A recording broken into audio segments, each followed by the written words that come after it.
Good evening. My name is Bill Ferber, Superintendent of Epping Schools, and thank you for being with us here this evening. We have a special guest, Doug Hall, from the New Hampshire School Funding Fairness Project. Oftentimes we talk about taxes here in New Hampshire, and are our taxes sustainable, and can we continue to provide quality schools with the taxation formula that we have? Is it sustainable for our taxpayers, and is it sustainable for our students and our schools? To help us learn a little bit about that formula and how it works is Doug Hall. Thank you, Bill. Just to introduce myself and why I'm here, I'm one of the founders of the School Funding Fairness Project, and 34 years ago I was in the New Hampshire House as an elected representative from my town of Chichester when a governor, I won't mention the governor's name, so when a governor proposed taking all funding for the schools out of the state budget. And I was new on the committee that would have to consider it, and ultimately, as a Republican on the committee, I went along with the Republican governor, and I voted in favor of that. The chairman of the committee then told me I would have to be the one to get up in front of 400 people in the New Hampshire House and pitch that to try to get it passed, even though I had huge qualms about it. And I did, and it was passed, and all the money for the schools was pulled out of the budget except for the lottery money, which is guaranteed by the Constitution. And when that happened, I decided I was never going to let myself be in a position to have that kind of decision be put in front of me again. Some years later, after I retired, I actually retired from my last job 16 years ago, and we hadn't seen much happening about fixing the school funding problem in New Hampshire. So with another fellow, John Tobin, we created this School Funding Fairness Project. So that's how I got here, and I will explain, I hope, to you how this school funding system works in New Hampshire and what the problems are that it causes. So we'll start.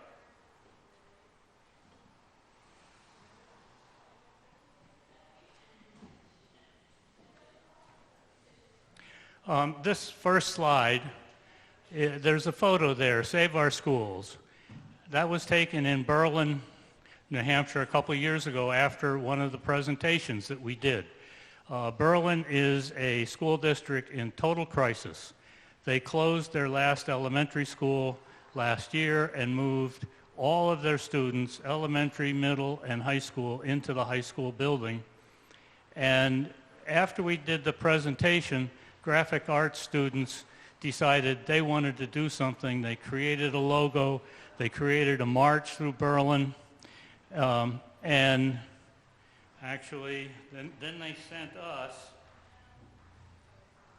little buttons. And they have been an important motivation for us, the students who know what's really going on. So it's not just a question of school funding. It's also a question of property taxes.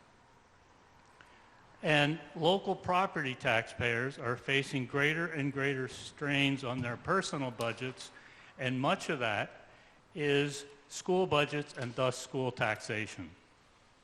These two problems are intertwined, and they often set off in communities arguments between people who are supportive of their schools because they've got their kids or their grandkids in the schools, and taxpayers who are saying, you know, we just can't afford this anymore. And the battle goes on within the community, and we've seen it all across the state. The problem is they're both looking at the wrong place for a solution. So we'll go on to the next. This is the outline of the presentation I'm going to give you. The first, constitutional responsibilities. Next, the role of property taxes. The gap between state aid and actual costs of the schools.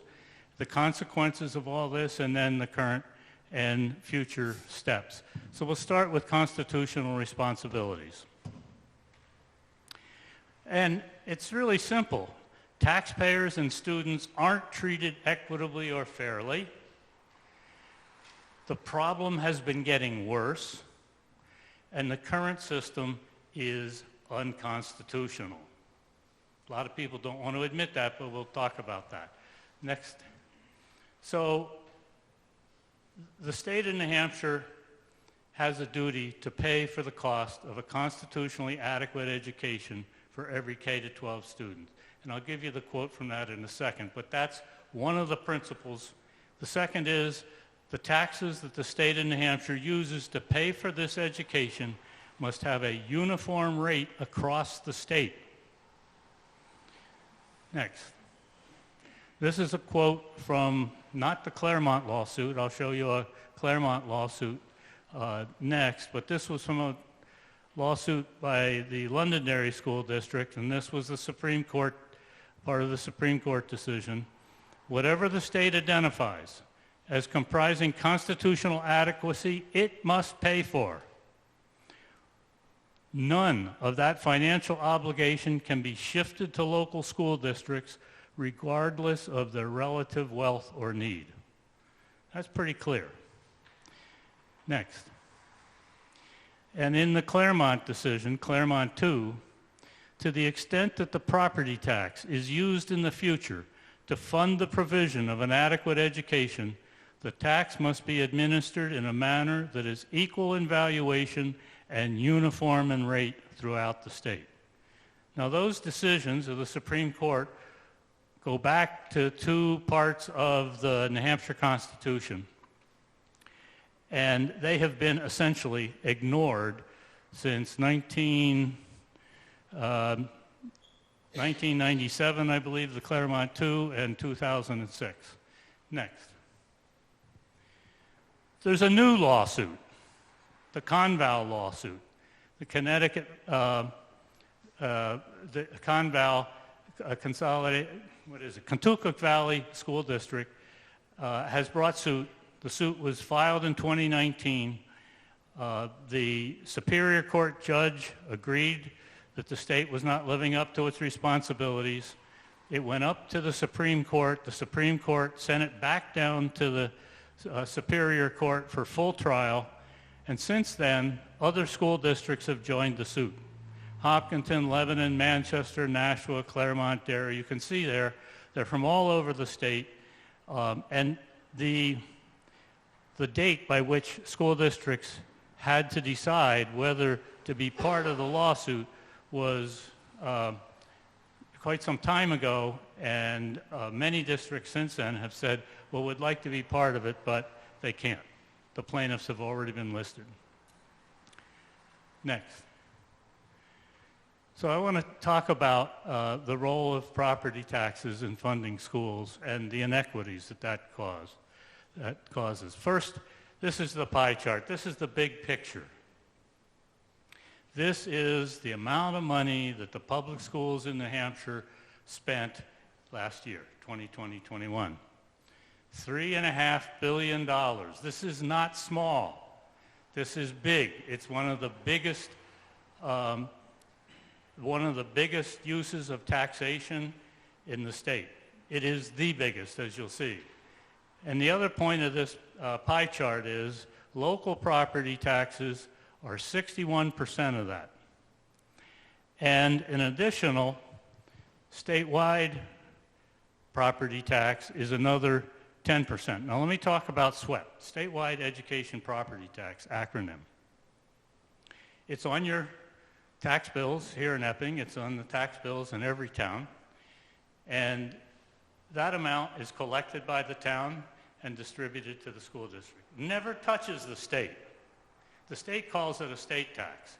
What it really is a renamed portion of the local tax. You can see also on this pie chart that the New Hampshire Lottery contributes 4% of that total. And other state adequacy aid, the other cash beyond the lottery that the state provides to the school districts, is 14%. There's some other state aid, which includes special education, some school building aid. That's another 3%, federal aid 7%. The bulk of this over 70% of all the money, of all that $3.5 billion, is coming from property taxes. Next. So what's changed recently?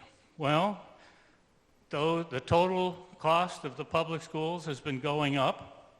So this looks at the 10-year period from 2012 to 2021.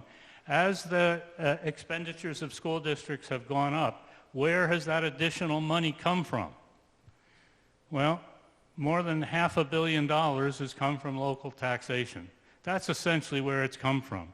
State adequacy aid only went up $71 million, federal funds $64, and if you look over at the far side, other state aid has actually gone down. So in the last 10 years, this problem of the reliance on the property tax has been growing. Next. This is a slightly different chart. This looks at, on the left here, all property taxes. The local school tax is the lowest part of the bar. Municipal, that's the town tax, is the second. The county is the light blue, and the state school tax up at the top. And what you see there is it's just altogether property taxes, including the municipal and county part, over $4 billion. The next bar are the two business taxes in this state, the business enterprise tax and the business profits tax. And if you pay attention to what's going on in the legislature about taxation, they're always talking about cutting these taxes 0.1% or something like that. Folks, this is tiny in comparison to what property taxpayers are paying. And rarely does any discussion go on about reducing this bar. It's always about that bar. I've put a few other of the state taxes there to give you another sort of sense of how do other taxes in total compare to the property tax. They're tiny. Next. So this is a bar chart with one bar for each state in the United States. And what it shows is the percentage of all public revenue that's being raised in that state by property taxes. And they're sorted from the lowest, around 18% in Delaware, to the highest. And you'll see New Hampshire is not only the highest, it's more than double the national average and way above the second highest.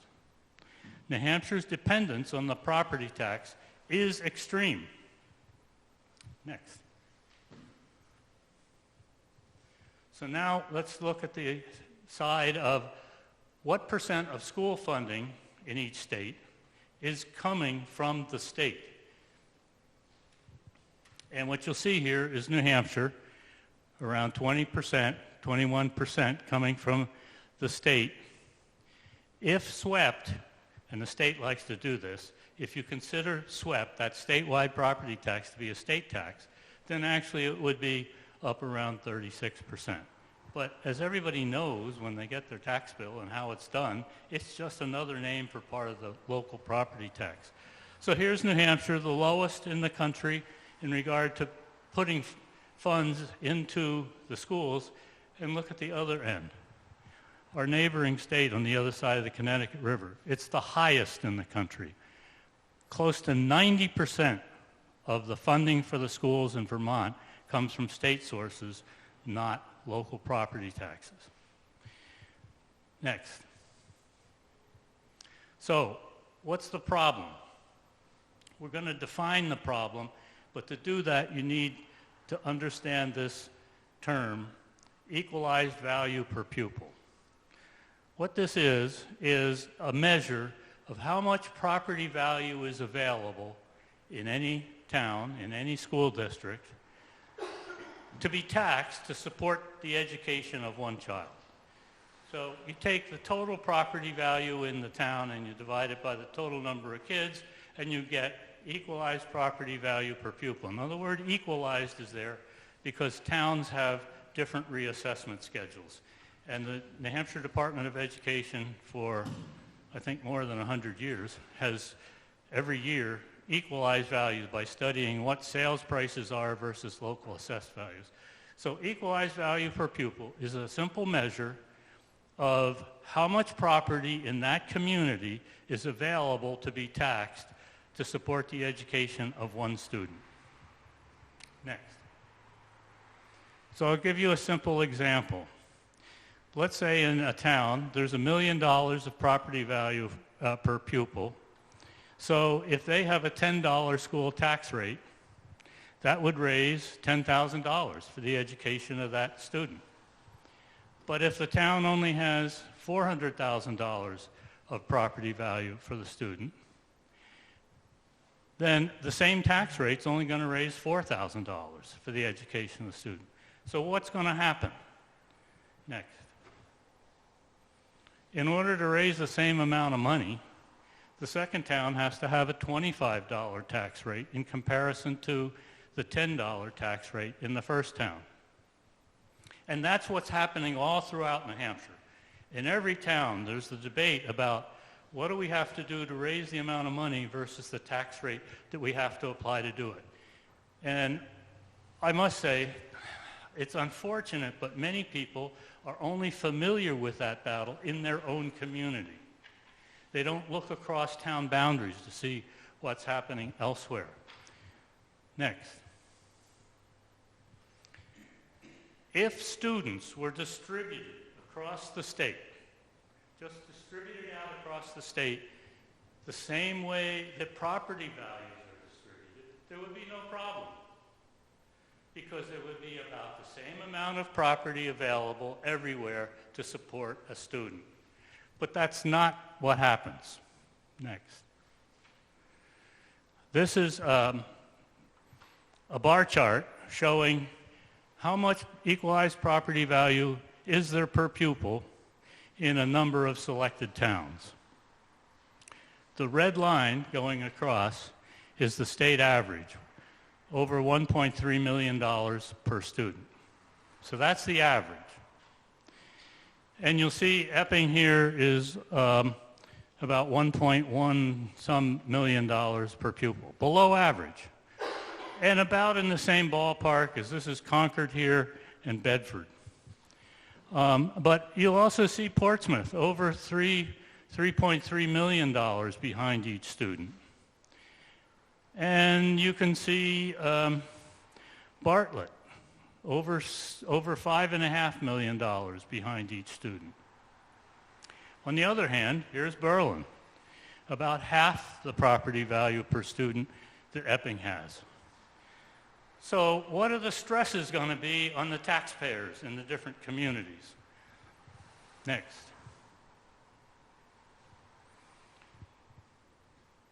So this is a table of a few selected towns. What you're going to see here is Epping.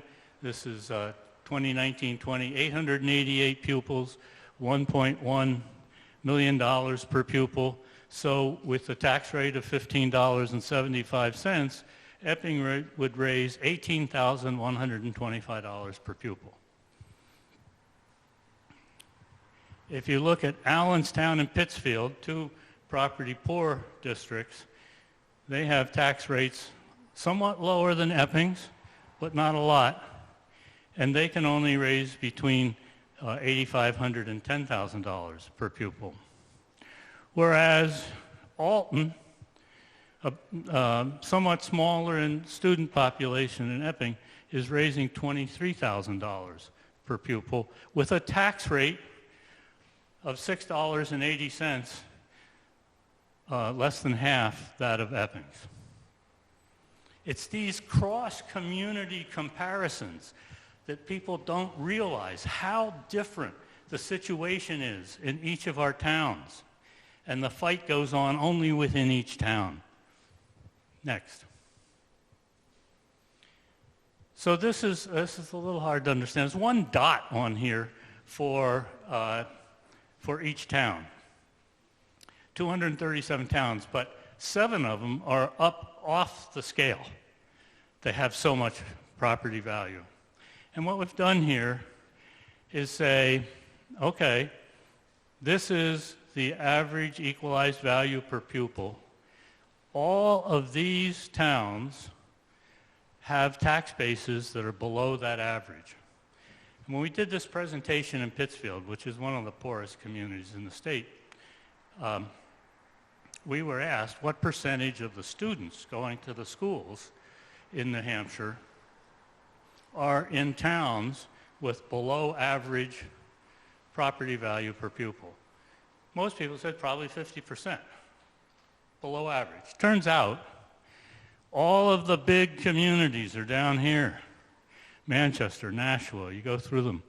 74%, almost 3/4 of the kids in New Hampshire are in towns where the property tax available per student is below the state average. Only 26% of the students live in the communities that have above average. Next. So we'll also look at changes in recent years. This is a look at how much have property values in total in each community changed over the 13 years between 2008 and 2020. And I put Epping in here. It's gone up about 56%. If you took the total property value in Epping from 2008 to 2020, you would find a 56% increase. Portsmouth, close to 70%. Concord is only around 15%. Claremont, the property values in Claremont 12 years ago were higher than they are today. Well, let me not say today because we've had a change this year, but by 2020. So what does that do to the people in Claremont trying to support their schools versus the people in Portsmouth trying to support their schools? Next.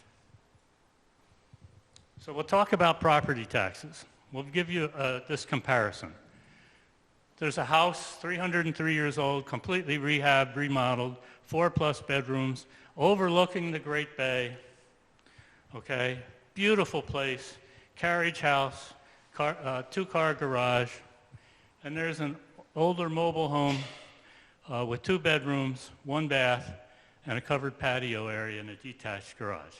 So how much did they pay for taxes for their local schools? Next.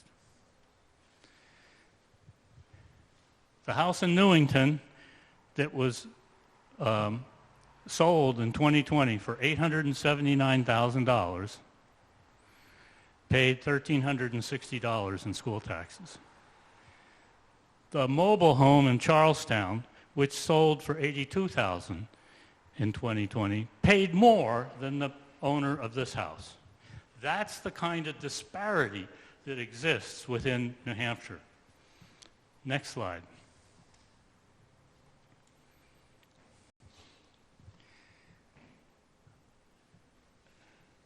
So here's 2 more houses. This one's $864,000 assessed value, sold last spring for $865,000. There's a mobile home assessed value for $72,000 and was sold for $108,000. So my question, just want you to think a second. How much property taxes was paid on this house with 3 bedrooms, 4 baths, views of the White Mountains, etc., and how much was paid on that? Just think about it a second. Now, you've seen the previous set, so you're guessing, well, probably the mobile home again paid more than the big house. Next slide.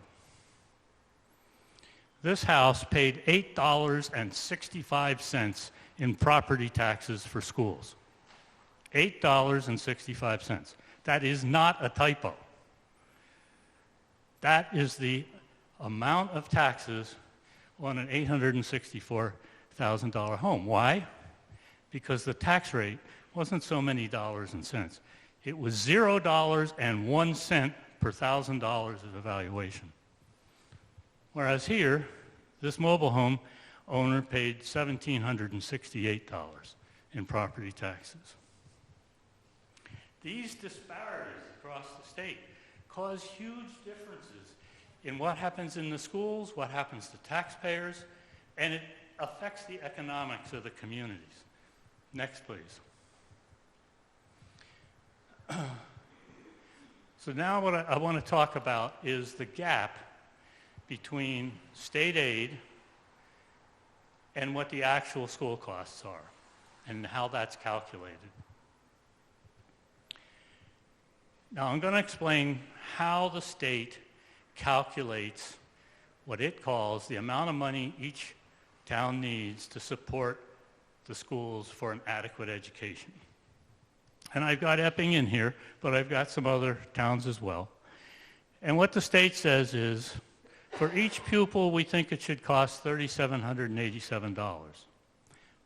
But in addition to that, low-income kids we think are going to need more, so we will provide a supplement of $1,893 more for each low-income child, $2,037 for each special education enrolled student in IEP, $740 more for English language learners, and there's another $740 for third graders who aren't reading up to a proficient level and weren't counted in the others. So let's look at this. Epping, 890 students times this, that's one number. 180 low-income kids times this, that's another number to be added in. 151 special ed times the supplement for that. 7 English language learners, 19 third graders. So the total is $4 million. What the state says with this formula is the cost of an adequate education in Epping should be $4,037,000. But of that amount, $1.7 million is to come from the statewide property tax, which is just the local taxpayers. So the state then says our responsibility is $2.3 million to Epping. Next. Now I want to take this a little bit further. We're starting at the $2.3 million. The state in FY22 also has this stabilization aid. It's outside of adequacy. It's not part of what they call adequate. Okay? It's in addition to that. It's something that the legislature said, well, we got enough money this year, let's put some money into that. It's not part of the law, but it is help. And another, what's called relief aid, so you add those together with the adequacy aid, you get $3.2 million. That's how the state calculates for each town how much state aid it will provide. Next. So this is just a comparison here. Epping, the state aid, $4,427 per pupil, but the actual cost, $18,022. And you can see Nashua is a little higher on what the state thinks is required. That's partly because of more low-income students and more English language learners, but it is a little higher than Epping. Cornish is about the same as Epping in terms of the state's calculation, but they're spending $26,000 per pupil. Next. So this is an example that Christine and Bill helped put together in the last couple days. What would it mean for Epping to operate its schools on the basis of what the state says is adequate? That's the question. And the state says it should be $4,544. It's actually, if you take the 19.7 million divided by the number of students, it's close to 22,000. So they, in response to our sort of request, this has been done by a couple of other districts, Hopkinton and Pittsfield, began to pare the budget down. So let's go to the next one. Now, I'm not going to read all this, but I'm going to tell you. To do this, schools are heavily staffed costs. 2/3 plus, probably at all costs, are employees and benefits. So they eliminated 40% of the teachers at the elementary school. One of the 4 kindergarten teachers, 2/3 of the middle school teachers, a little more than half of the high school teachers, and others. all art, music, and physical ed, all aides, all tutors, all substitutes, meaning if the teacher doesn't come in, parents, it's your responsibility. All guidance staff, all physical occupation visits, we'll go through this. The nurses, next. Almost all the special education staff, the librarian, 2 assistant principals at the middle high school, 1 at the elementary school, all custodial staff. You've got to have volunteers to come in and clean up every day. All the fields and grounds staff, and all the benefits for all of the employees that remain. Next. So after dealing with making some staffing changes, still that's not enough to get down to what the state says is adequate. So eliminate all transportation. No school buses, folks. You got to bring your kids to school and pick them up afterward and take them home. All athletics, all internet, all equipment purchases, trash removal, I don't know what you're going to do about that, library supplies, equipment repair, textbooks, everything. It's gone. Next. These are more. They're smaller ones, but some of them are important. And one of them, I don't know, did I put it in here? Eliminating payment for school bonds and debt service. Whoo, will that get you to court fast? Next. So having done that, they did boil the budget down to what the state said would be adequate. And by trying their best to keep the core activities of the core classes in place, they end up with most of the classrooms, K to 12, are maintained. Not the same number of teachers. They're going to have to be bigger classes. And the class sizes would average 25 to 30 students. In some ways, that may be manageable. In other places, it won't be manageable. But that's not the point. The point is, all the rest of that stuff is gone.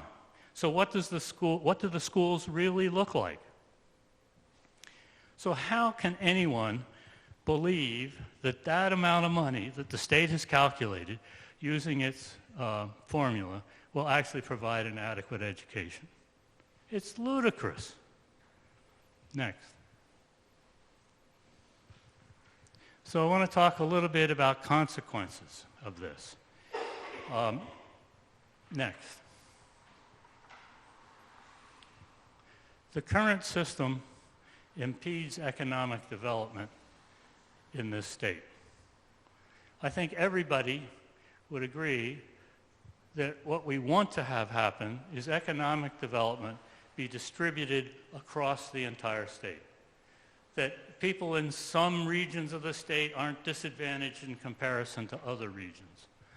But this system works against that goal. Because if you are a parent moving to New Hampshire with 2 kids, one of the things you're going to be looking at, in addition to the price of a house, is what's the school district like? And I can tell you, if you talk to real estate agencies, they can tell you every town, oh, this is a good one, don't think about going there, those schools are no good. Real estate agents know this. Why doesn't the public know it?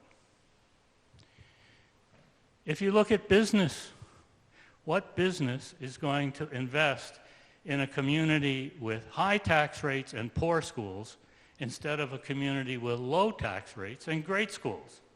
The business owner may move there, have their kids going to school there, but certainly the employees have kids.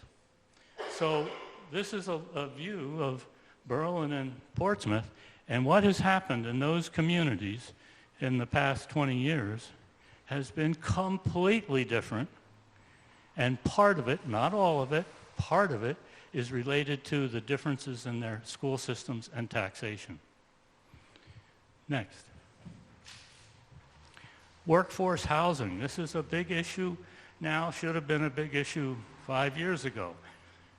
We don't have in New Hampshire enough housing for moderate income individuals. There are businesses in the southern part of the state right now that have buses going to Haverhill and Boston to pick up employees and bring them to New Hampshire because they can't afford to live in New Hampshire. Businesses are having trouble finding places for employees, especially the high-tech industry. And part of that is communities, I don't know if you've had it here, it was certainly a big issue in my town of Chichester when somebody proposed putting up a 3-story apartment building with 18 units. We don't want that. It'll bring more kids into the schools. So, in the end, it wasn't built. And that has been going on all across this state. An attempt to keep young families with kids out of our community.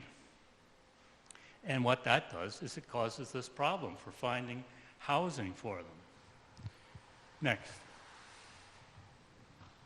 So it comes down to what's happening right now and what's the future. I'll go back to this pie because it's important. Okay, $3.5 billion, 71% of which is coming from the property tax. That's the issue. The property tax is not distributed equitably. The property tax base is not distributed equitably across the state. So different communities have to tax at different rates in order to raise something comparable to educate their kids. Next. The heart of the problem is the state has shifted down onto communities $2.3 billion that under the Constitution belongs with the state. It is the burden that we estimate would need to be addressed to solve this problem. $2.3 billion. Next. What has to happen is that $2.3 billion of responsibility has to go back to the state where it was supposed to be in the first place. And let me just make a comment that's not in the slide deck here. It's always been this thing of, well, you know, it's always been that way. We've always had the local community picking up the tax. No, we haven't. At the time of the New Hampshire Constitution, when it was passed, it took the first law about schools after the New Hampshire Constitution was passed, took all responsibility for funding schools away from the local community and placed it in the state legislature. And they passed a law telling every town how much they had to raise for their schools. There was no school boards. And who was to raise it? It was the selectmen in the town. So in that law, one of the things it says is any selectman who won't raise the amount we tell him will have the difference taken from his personal estate. They were serious, folks. This was a making of education a state responsibility, not a local responsibility. This whole point is to get it back there. Next. One simple way to do this, I mean, if you just want to think of simple ways, it may not be the best, but it's a simple way. If we applied a statewide property tax of $10.24 to all property in this state, it would raise that $2.3 billion. Now, Epping is paying $15.75 in property taxes. The property tax rate, swept plus local. A true statewide tax would reduce that by more than $5. Who doesn't want to do that? Portsmouth doesn't because they got a $6 tax rate. Moultonborough doesn't because they got a $3 tax rate. And Hales Location doesn't want to do it because it has a $0.01 tax rate. But the reality is, a fair tax applied equitably to all property in the state would only have to be $10.24. But that's not the only possible solution. It's the simplest to understand. Next. Looking for revenue, looking for $2.3 billion isn't easy. But you can return the business taxes to the rates they had in 2015. They were fine in 2015, and the additional amount of money could be dedicated to the school adequacy money. The legislatures decided to repeal, over 5 years, the interest and dividends tax. That'll reduce the amount of money coming to the schools pretty quickly when it happens. So you could forestall that. The state eliminated an inheritance tax, which was, I believe was over $2.5 million of inheritance, and that was back in 2003, so more like $6 million this year. That tax in 2003 raised over $65 million. It would be raising probably between 150 and 180 million this year if it were still in place. Extend current use of wealth taxation. We have the interest and dividends tax, which they're going to reduce. But in addition to that, tax on capital gains could be put in there so that large capital gains, everything can have some threshold level, would be taxed. You could have a financial transactions tax. You know, every time you use your credit card, there's a 3% tax. It's taken by the credit card company, not by the public government, but it's a 3% tax. You buy the gas at the gas station, the credit card company gets 2.5% to 3% of that. A financial transaction tax of 1% would raise one heck of a lot of money. Next. There are others. Value-added tax like they have in Europe, personal income tax, sales tax on goods and services, resource extraction tax. I put that one in there because it's kind of funny. New Hampshire does have a resource extraction tax. Not like Wyoming with coal and gas, or Alaska that pulls in almost all their money. We have one on gravel, and we have one on forest products. When you cut your trees down, there's a tax. It's a property tax. It's an estimate as to how much the trees were worth in essence. But those are the only resources that we have an extraction tax on, gravel and trees. Not that we have other valuable minerals or anything that could be taxed, but I put it up here because it is a property tax that we have. Next. So this is the summary here. The system is plagued by two injustices. There are deep inequities in educational opportunity, and we're in the process of beginning to measure those inequities, the differences in outcomes for students as they go through the school system. And there are enormous differences in property taxes paid by residents of the state for the education of our students. These injustices arise from the same source. New Hampshire has not lived up to the two parts of the constitutional requirement. Pay for an adequate education and pay for it with taxes that are equal for everybody. So this responsibility has to get back to the state. There are, as we listed there, a number of ways to generate $2.3 billion. If we could generate it, we could then relieve the property taxpayers in most, not all communities. Some communities would probably have increased local property taxes. And I would mention the Moulton boroughs, Altons, Bartlett's. If you have significant lake frontage on a motorable sized lake, or ocean frontage, or a skiable mountain, or a large electric utility in your community, you can have low tax rates. Has nothing to do with commercial industrial development in a town. It has to do with those three factors: skiable property, water frontage, and large electric utilities. So what we're trying to do is educate everybody about this, make people see what the situation is, and then try to build a process by which we can all try to affect this. Next. So there are different ways that you can help, and we're just in the process of figuring some of this out. But we have a newsletter that goes out. Sign up for the newsletter. We got email addresses. We'll make sure you're on that. Talk with neighbors and friends. Let them know what the situation is. Quiz elected state officials.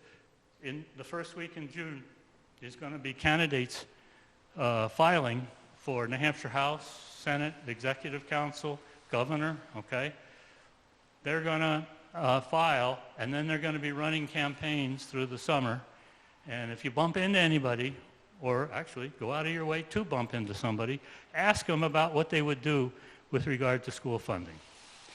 And one reason I say that is both political parties do not want to touch this issue.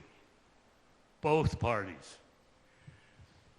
When I was in the House, and granted it was many years ago, the Democrats had a position. We will not vote for any taxes or tax increases, period. Didn't matter what the issue was or what was needed. That was their position. It's not unlike their position today. When I was in the House, Concord was a Republican city. 11 members of the New Hampshire House, all Republicans. Every one of them supported an income tax to replace the property tax for schools. Every one of the Concord Republicans. Today, Concord is a Democratic city. I think it's all, or all but one, of the representatives from Concord in the New Hampshire House are Democrats. There's only one that I can think of would tell me privately that they might support a tax change, but the others, no way. So both parties right now are part of this issue, and so it's important to talk to candidates of both parties about their position. We have Facebook, Twitter posts. Share them if you're getting them.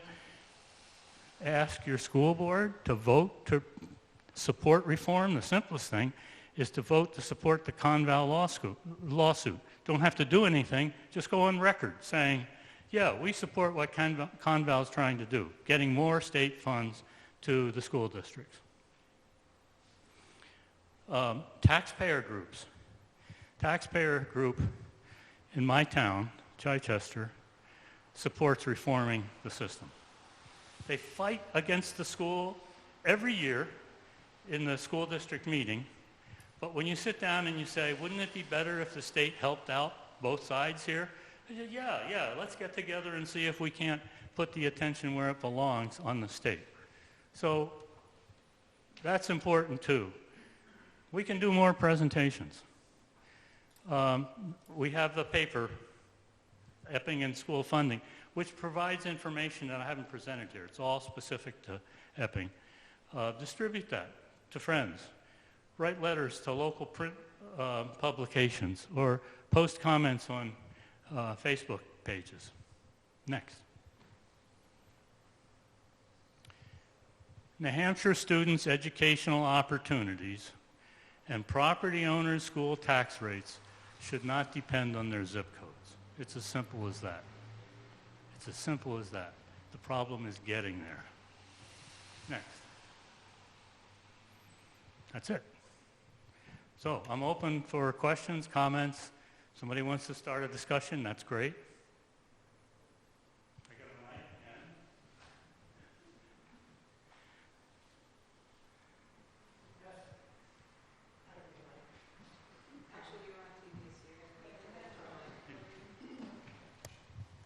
I just wanted to clarify, what constitutes property value? Is it businesses, real estate, and available land? it's everything. If you go to your local tax collector, you'll find the list of all the properties in the town, who owns them, what their values are for taxation, the address of the owner. It's all public information, but it includes commercial property, vacant forest land, farmland, houses, apartment buildings. The only thing it doesn't include really are nonprofit churches, things like that, where they are tax exempt. That tends to be, probably this building is tax exempt. It's a municipal building. The schools are tax exempt. But otherwise, all privately owned property is in that list.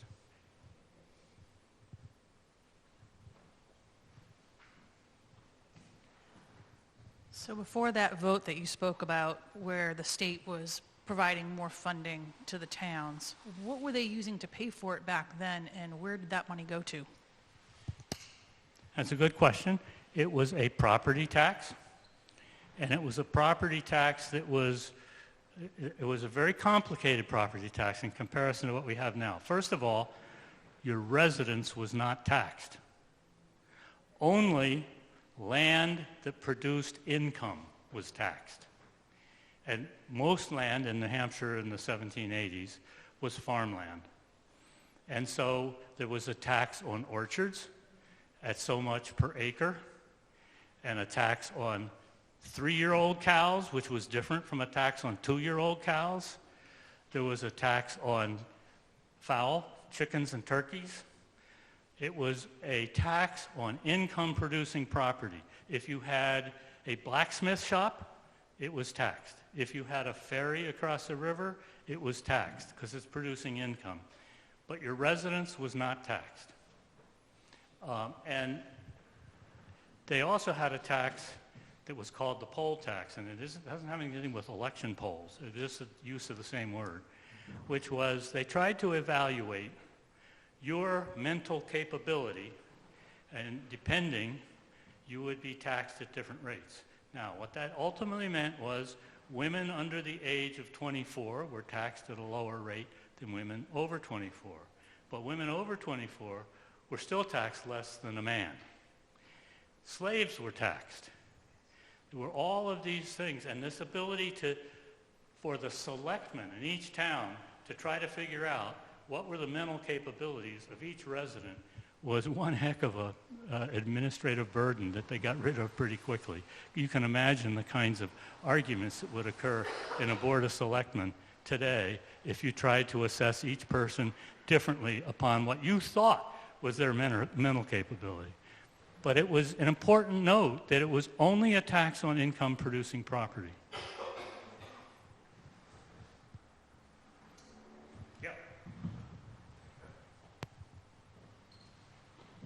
So with this Conval lawsuit, is there any reason, so first thing, is there any reason to believe that a result from this would result in any more change than the previous court rulings? That's the first. And then the second part is, if we did do something about it as a state, are the people in the legislature, are there plans, talks about what we would do if the ruling forced the state to do something? Are you cynical? I mean, that's a good question, because the history has been, after the Claremont decision, after the Londonderry decision, nothing changed really, right? There was a little bit of change after Claremont when Governor Shaheen tossed about, I think it was around $360 million more into the schools. But no, we've seen over time that the legislature is quite willing to ignore the rulings of the Supreme Court. So the Conval case, which isn't a perfect case, it doesn't even address the question of equal taxation. It just talks about increasing the amount of money from the state, and only by about doubling it, not coming anywhere near what the actual costs are. But let's say that that'll go to the Supreme Court next January, at least the way it's scheduled right now. No, not to the Supreme Court, to the district court, which is in Rockingham County. So the case will be tried here. And then it will be appealed by whoever loses, the state or the plaintiffs, to the Supreme Court. It's probably another year after that. So what's going to happen at that point? Say the Supreme Court agrees with prior Supreme Court decisions. Unless the people of this state decide we've had enough, nothing's going to happen. And that's one reason we're trying to get around to all around the state, to talk to people, to try to see if we can't develop an understanding of what the problem is that can be used in some fashion to put pressure on now and potentially after another Supreme Court decision. But it's not guaranteed. Now, the court in the past, the court has had the opportunity to appoint what's called a court master. And I'm not a lawyer, so I don't know all the ins and outs of it. But if a court appoints a master, the master has dictatorial authority and can establish whatever the master wants in regard to, in this case, funding from the state for schools. And that doesn't require legislative approval, because what happens is the money that would be paid out by a master would go out under what's called funds otherwise not appropriated, which the legislature does this a lot anyway. They don't know if they have the money, so they say, okay, we'll pay for it later. So the master probably could order $2.3 billion to be paid out, and it would be up to the legislature to figure out, well, now that we've paid it out, how are we going to actually raise it?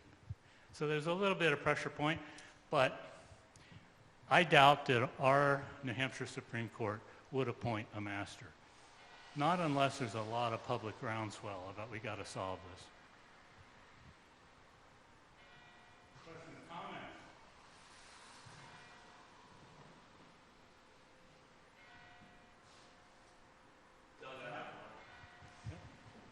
It's a little off topic, but what are your thoughts on, instead of tackling the taxation, they're coming up with legislation to say music, art, band aren't necessary and trying to lower the state responsibility. What are your thoughts on that?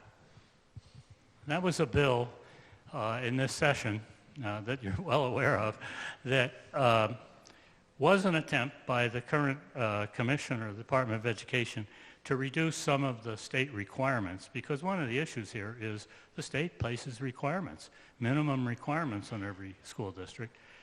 And what wasn't stated that I didn't see in any of the media coverage of that was what the Supreme Court actually said. And I didn't bring that slide with me, but the Supreme Court, in its Claremont decision, said, and I'm paraphrasing probably horribly here, that an adequate education includes more than reading, writing, and arithmetic. It includes, and then they listed all this stuff and said it has to prepare our students for a life in society in the 21st century.